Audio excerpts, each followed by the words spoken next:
Meteorologist Chris Haddings here, your latest update on the ongoing wind and snow across the area. So we take a look at our expected snowfall. Now, this is going to be the least of our worries, I think. There probably will be a little bit of a burst as we head through the morning commute near Jackson and also Afton. Not looking for a lot, though, about an inch or two. Could slicken the roads up at times, though. A few more inches across the Tetons as well. There could even be some rain and snow showers as you head east across, especially from Lander onto the north and down toward Casper.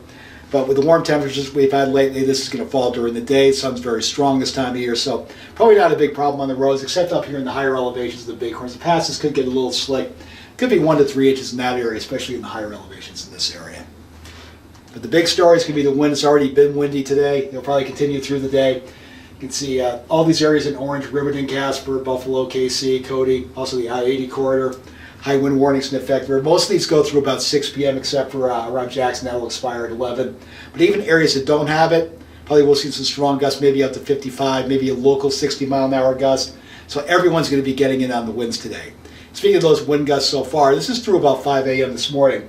Strongest wind gusts, these are in the higher elevations here, 80 around Jackson Hole. This is in the Chief Joseph Highway up in Park County.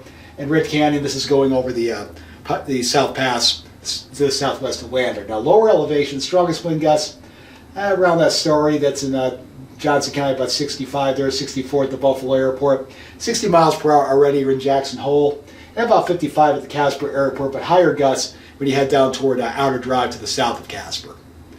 Now, as far as we're tying out our maximum impacts, to the areas to the west, worse in the morning, should see some slowly improving conditions through the day. Jackson, Cody through about 11 o'clock.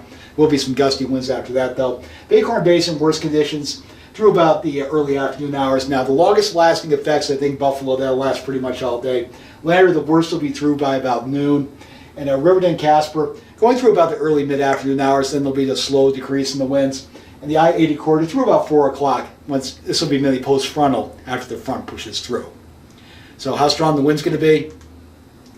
The 63 in Cody, that might be a little bit high. That'll be mainly in Clark, also the south of town near the dump. Not quite that strong there.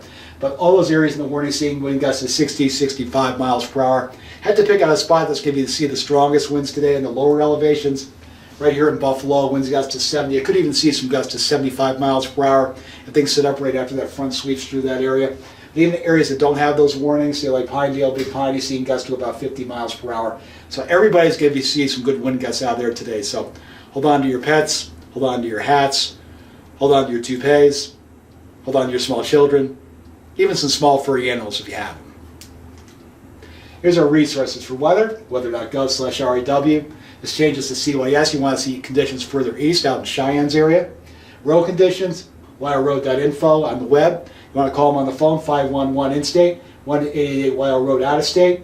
Webcams by route, just go to our website, click on local programs, and our webcams by route. Be safe, everybody. Have a great day.